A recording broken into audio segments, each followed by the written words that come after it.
Ndabaramukije abandi ndabahaye mwiriwe bivanye naho muherereye n'iteka n'umunezero ntangere byo gusubira kubana namwe mwebanywanyi mukurikira imboneshakure yacu ari no yanyu Shiramatsiko TV. Imboneshakure imwe rudende dushikiriza inkuru n'ibiganiro utaronka ahandi. Uyu ni umwanya w'amakuru agezweko ari kuvugwa ngaha mu gihugu c'u Burundi, aho ino mboneshakure yacu ari no yanyu Shiramatsiko TV ibategurira amakuru ahambaye cane abari kuvugwa mu bisata bitandukanye, aho twibanda cyane ku makuru abari kuvugwa ku gateka kazina muntu, abari kuvugwa mu butungane, abari kuvugwa mu cibano, abari kuvugwa ku mbuga ngurukana bumenyi ndetse n'andi yose mutamenye mwamwaranyegejwe turatohoza amaze tukabashikiriza ido nido.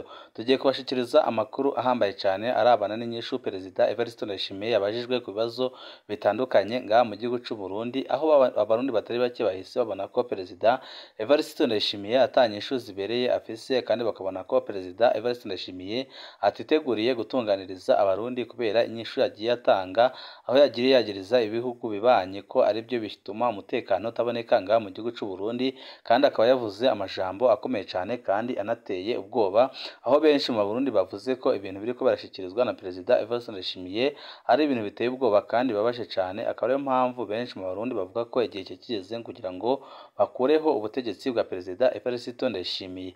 Ni byinshi twabateguriye tugira ngo tubashikirize muri ano makuru twabateguriye. Wecu ubusabwa nta kindi no gupyonda kuri sabone kugira ngo ko dushizeho amakuru n'ibiganiro ujye uba mbere mu gushikirwa nabyo. Evariste Ndayishimiye agabisha leta y'u Rwanda kureka kubandanya ifasha umuharire zitabara kuko ngo bizohava biteranya abene gihugu b'ibihugu byombi. Kwibutsa ko uwo muhari uheruka gukora igitero mu Gatumba, aho hahitanye abantu 20 harimwo abakenyezi bibungenze n'abana bato, nk'uko twabisomye mu itangazo ryasohowe na leta y'u Burundi mu ndwi iheze, aho zitabara yahitanye abarundi batari bake ndetse n'abasoda b'u Burundi harimwo abasoda bashika mu 9 ndetse n'abapolisi umwe n'umupolisi umwe, ariko hakaba n'abanyagihugu bashika muri 19 bahitamwe n'iki gitero. Ariko zitabara ikaba ihakana ko atari yabeshe, ahubwo ikavuga ko abanyagihugu bishwe na leta y'u Burundi kugira ngo icafuze uwo muhari witwaje ibigwanisho. Avuga ko haba hariho abarundi bari mu barwanyi ba M23. Mu kiganiro yagiranye n'abamenyeshamakuru hamwe n'abanyagihugu kuri uyu wa gatanu igenekerezo rya 29 Kigarama 2023, umukuru w'igihugu Evariste Ndayishimiye yemeza ko hariho abarundi boba bifatikanya n'umuhari wa M23 mu guhungabanya umutekano mu buseruko bwa Repubulika Iharanira Intwaro Rusange ya Kongo. Akaba ari no mpamvu nyine yarungitse abasoda b'u Burundi, ariko akabasoda b'u Burundi bakaba ari gupfirayo ku bwinshi, aho abarundi sinzi basaba ko Perezida Evariste Ndayishimiye yaheba iyo ngendo yo kurungika abasoda b'u Burundi, ariko benshi bakavuga ko Perezida Evariste Ndayishimiye ari kubikora kubera amadolari ariko arahabwa na Kongo, aho leta ya Kongo iriko irariha umusirikare w'umurundi amadolari ageshika ku 5,000, ariko ikibabaje kandi kinateye ubwoba ayo mafaranga akaba atabonwa n'umusoda w'umurundi. Evariste Ndayishimiye avuga ko iperereza ry'u Burundi ryamaze kumenya ko abo barundi bahurukiye mu muhari tabara usanzwe urwanya leta y'u Burundi, ariko leta yo ikawita ko ari umuhari w'iterabwoba. Abashijwe ko leta y'u Burundi gushika ubu itaramenya ico tabara ibasaba, Evariste Ndayishimiye yishura ko ataco boza gusaba leta kandi birirwa barica inzoya n'abakenyezi bibungenze. Yabajije ati boza bavuga ngo kugira ndeke kwica inzoya ni mugire ibi. Ati usanga bashaka gufata ubutegetsi ku ngufu buhangana n'igisirikare canke abapolisi. Akaba yagabishije leta y'u Rwanda kureka kubandanya ifasha umuharire zitabara kuko ngo ibizohava biteranya abene gihugu b'ibihugu byombi. Kwibutsa ko umuhari uheruka gukora igitero mu Gatumba, aho cyahitanye abantu 20 harimwo abakenyezi bibungenze n'abana bato, nk'uko twabisomye mu itangazo ryasohowe na leta y'u Burundi mu ndwi iheze, aho leta y'u Burundi yamenyesheje ko icyo gitero cyahitanye abantu 20, abasivile 19 ndetse n'umupolisi umwe, ariko zitabara ikavuga ko ico gitero cyahitanye abasivile umupolisi umwe ndetse n'abasirikare 9, ahubwo zitabara ikavuga ko abasivile batishwe na zitabara, ahubwo ko bishwe na leta y'u Burundi kugira ngo icafuze zitabara. Ibyo byose bikamirizwa kure na leta y'u Burundi. Evariste Ndayishimiye abona ko indyane zose ziri mu mugambwe seneri zose zoja ku gatwe k'umukuru w'umugambwe seneri. Evariste Ndayishimiye avuga ko impamvu mu mugambwe seneri harimo indyane zikomeye cyane ari ukubera ko Rwasa ananiwe gutorera inyishu ibibazo bitandukanye biri mu mugambwe wiwe, mu gihe abarundi bose ndetse n'abanyapolitike batandukanye bazi neza ko umugambwe seneri uriko urasamburwa n'ubutegetsi, kandi bikaba biriko birakorwa na Perezida Evariste Ndayishimiye ndetse n'umunyamabanga mukuru w'umugambwe uri ku butegetsi, kuko babona neza ko seneri ifise imbaraga zikomeye cyane kandi bakabona ko seneri ishobora kuzabatsinda mu matora yimirije imbere. Akaba ariyo mpamvu bari gukora ibishoboka byose kugira ngo basambure umugambwe seneri, umugambwe uzi imbere mu migambwe itavuga rumwe n'ubutegetsi. Mu gihe ariko arishura ku kibazo c'indyane zimaze umwaka urenga zibonekeza mu mugambwe seneri, aho yari yabajijwe nimba ico kibazo atocifatira mu minwe, umukuru w'igihugu Evariste Ndayishimiye yishura ko byose byoja ku gatwe k'umukuru w'umugambwe seneri Rwasa. Kubwiwe ngo umugabo niwe abazwa ibyo mu rugo rwiwe, ngo iyo rero uretse hakabamwo indyane byose niwe biharurwa ko. Akaba ariyo mpamvu Perezida Evariste Ndayishimiye yavuze ko indyane zose ziri mu mugambwe seneri zikomoka ku mushingamateka Rwasa, ibyo adahurizaho n'abarundi batari bake, aho abarundi benshi bavuga ko indyane ziri mu mugambwe seneri zikomoka mu mugambwe uri ku butegetsi CNFD, aho umunyamabanga mukuru w'umugambwe uri ku butegetsi Reverend Ndikuriyo yavuze ko agomba gukora ibishoboka byose kugira ngo asambure uwo mugambwe. Kubwiwe ngo umugambwe niwe ubazwa ibyo mu rugo rwiwe, ngo iyo rero uretse hakabamwo indyane byose niwe biharurwako. Yagize ati umukuru w'umugambwe seneri nabe umugabo mu rugo, iyo urugo ururetse rukabamwo indyane byose bija ku gatwe k'umugabo. Kubwa Evariste Ndayishimiye ngo Rwasa yari akwiye guhamagara abo badahuza bose bakaja hamwe kugira ngo batorere umuti ibibazo biri muri uwo mugambwe.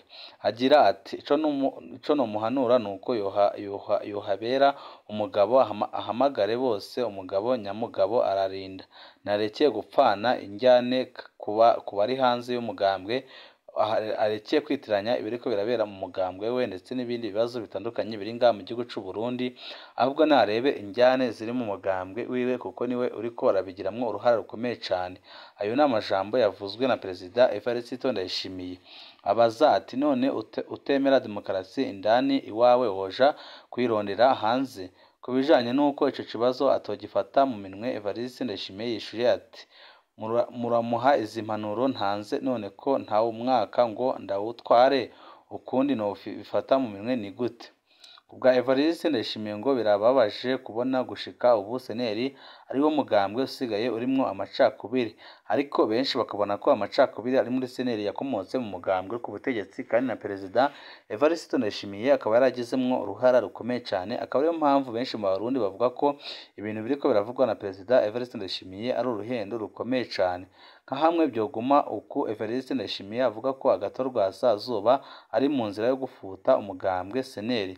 Yagize ati umugambwe ushaka urawufuta nk'uko ubu warawushinze.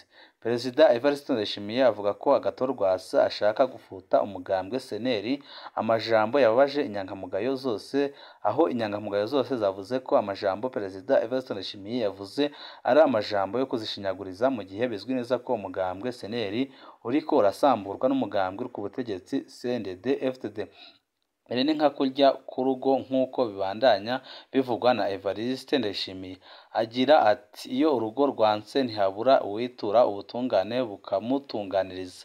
Akavuga ko umukuru w'umugambwe seneri nawe ashatse yo kwitura ubutungane atawuzomubuza, ariko ko ico batazomwemerera ari uguha ikibanza abanywanyi biwe kugira ngo barwane. Byose bikaba biboneka neza ko Perezida Evariste Ndayishimiye ibyo ariko aravuga ari ibintu azi neza, kandi bikaboneka neza ko Perezida Evariste Ndayishimiye abifisemo uruhara rukomeye cyane. Benshi bagahita babona ko ibintu biriko birabera mu mugambwe seneri bifisemo uruhara na Perezida Evariste Ndayishimiye kubera inyishu yatanze, aho yagaragaje neza ko umugambwe seneri uriko urasamburwa na Rwasa, mu gihe inyankamugayo zose ndetse n'abarundi muri rusange babona ko umugambwe seneri uriko urasamburwa n'ubutegetsi, uriko arasamburwa n'umugambwe uri ku butegetsi CNDD-FDD, aho babahaye amahera bamwe mu bategetsi bakomeye cyane bakomoka mu mugambwe uri mu mugambwe seneri kugira ngo basambure uwo mugambwe kuko umugambwe uri ku butegetsi urazi neza ko umwanya n'umwanya ushobora gutakaza ibibanza bihambaye ufise ngaha mu gihugu c'u Burundi, kuko birazwi neza ko umugambwe seneri ariwe uri gukora ibishoboka byose kugira ngo utunganirize abarundi, kandi abarundi batari bake bari biteze ko umugambwe seneri ariwe uzaza gutorera inyishu ibibazo bitandukanye biri ngaha mu gihugu c'u Burundi. Umukuru w'inama nshingamateka yipfuza kumenya nimba ubushikiranganji bw'ubutare n'agataka bukora canke budakora. Daniel Gerasi Ndabirabe avuga ko hari byinshi bitagenda neza ngaha mu gihugu c'u Burundi. Tumwe mu turorero atanga ni uko bamwe mu bakozi babwo batazwi ndetse ko butagira n'urutonde rw'ibikorwa burangura. Yabishikirije mu nama nshingamateka kuri uyu wa kane. Yafatiye ku isuzuma ryakozwe na sentare ijejwe gukurikirana amatungo ya leta kuva mu mwaka wa 2019-2023. Bisunze ico cegeranyo, bamwe mu bashingamateka bo bibaza nimba ubushikiranganji w'ubutare n'agataka afise ububasha kubo ashejwe. Babona ko ubwo bushikiranganji bwo kwitunganiriza inama kugira barabe ibibazo bihanze ndetse n'ibibazo bihari ndetse n'ibibanza bihari. Umushikiranganji w'abakozi n'akazi yaremeje ko ubwo bushikiranganji bufise ibibazo byinshi. Ibrahim Uwizeye amenyesha ko mu kwezi kwa mbere azotunganya inama rukokoma kugira babyigeho kandi babitorere inyishu, aho niwe yemeye ibibazo biriho kandi akavuga ko agiye gukora ibishoboka byose kugira ngo abitorere inyishu. Umukuru w'igihugu aranegura ko ibigo bijejwe inyubako Alba na Oboha byahawe amafaranga y'igihugu ariko ntibyayakoresha ico yagenewe. Evariste Ndayishimiye amenyesha ko kuri ubu konte ya Abaha imiliyaridi 13 zicaye hamwe n'imiliyardi 20 ku konte ya Abuha. Ayo mafaranga yose akaba atariko arakoreshwa. Yabivugiye mu kiganiro cyo kwishura ibibazo by'abamenyeshamakuru n'abanyagihugu kuri uyu wa gatanu muri komine Kigamba mu ntara ya Cankuzo. Perezida Ndayishimiye ababazwa n'uko ikigo Abuha cari cahawe kugira cubake inyubako rusange ariko ko cananiwe no kubaka inzu n'imwe. Ashikiriza ko cyategerezwa kubaka ibitaro by'amakomine ariko usanga ibikorwa byarahagaze, ahandi bitaranatangura kandi amafaranga baryamanye. Kubwo ibyo bigo byose bifise ikibazo gikomeye cyane, kandi akavuga ko leta igiye gukora ibishoboka byose kugira ngo ibyifatire mu minwe niba byarabananiye. Muri gihugu c'u Burundi asaba agato Rwasa gukoranya abo arongoye kugira batore umuti w'ibibazo biri muri wo kuko uko uwo mugambwe ubwawe niwo uriko urisambura. Evariste Ndayishimiye avuga ko arabye barya abantu bicayemwo imirwi bari ku mutwe wa seneri kandi bamwe bukuri, kandi avuga ko bamwe muri abo biyomoye kuri agato Rwasa ari abantu b'ukuri kandi bakomeye cyane. Avuga ko ibyo umushikiranganji yamubwiye gukora nawe ari byo ari kumubwira, ariko benshi mu Barundi bakavuga ko ibyo bintu biriko birakorwa na Perezida Evariste Ndayishimiye ari ibintu bibabaje cyane kandi biteye isoni. Umukuru w'igihugu asigura ko igituma haguma ikibazo c'igitoro ari uko hari abantu basahuye ikigega cy'igihugu, amafaranga bayatwara hanze y'igihugu. Evariste Ndayishimiye abona ko atari ikibazo c'ubutegetsi ahubwo ari abantu bashatse koza ikigega cy'igihugu. Agira ati ndababwire nko kuva mu mwaka wa 2019 gushika 2021 twaraharuye abatwaye amadevize hanze ntibazana ibyo bagiye kugura, dushitse ku miliyoni 48 z'amadolari. Bagiye kugura ibintu bazana mu Burundi ntibazana, ariko bikaba byarateye igihombo gikomeye cyane igihugu. Ni ukuvuga yuko ikigega cy'igihugu bacogeje kandi bakaba barakoze ibintu bibi cyane byagize ingaruka zikomeye cyane ku gihugu cyacu cyiza cy'u Burundi. Kubwiwe izo miliyoni 48 abazitwaye bazizanye zotuma Burundi bumara ukwezi n'igice bufise igitoro. Yashimangiye ko abikorera utwabo bafise uruhara mu ibura ry'ibintu bimwe bimwe ngaha mu gihugu cy'u Burundi. Yagarutse ku kibazo cy'ifumbire aho ku mpeshi yo mu mwaka wa 2021 yabuze abakarinda kuzana iyidahinguye. Umukuru w'igihugu yabivugiye mu kiganiro cyo kwishura ibibazo by'abamenyeshamakuru n'abanyagihugu kuri uyu wa gatanu muri komine Kigamba mu ntara ya Cankuzo. Kubwiwe umuti nuko ibintu nkoramutima byakorwa neza cyane. ubwo Perezida Evariste Ndayishimiye avuga ko umuti ni uko ibintu nkoramutima ku banyagihugu bitegerezwa gufatwa mu ntoki n'ubutegetsi bw'igihugu bukabikurikirana. Ku kibazo cy'igitoro yamenyesheje ko bagiye gushyiraho ishyirahamwe rijejwe igitoro gusa, iryo niryo rizohora riha ayandi mashyirahamwe. Yasiguye ko basanze abikorera utwabo bazana icyo bashaka bakacugarana kuko batabahaye ayo bashaka.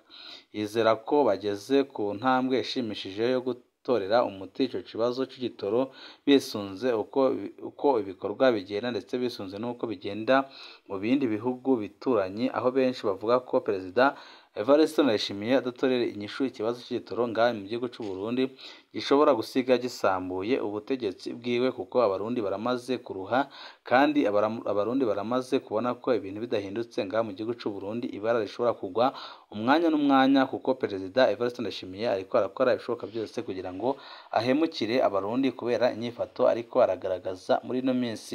Banywanyi bacu, ni ngaha duciye dusozerera amakuru twari twabateguriye. Ibihe byiza nibyo ndabipfurije.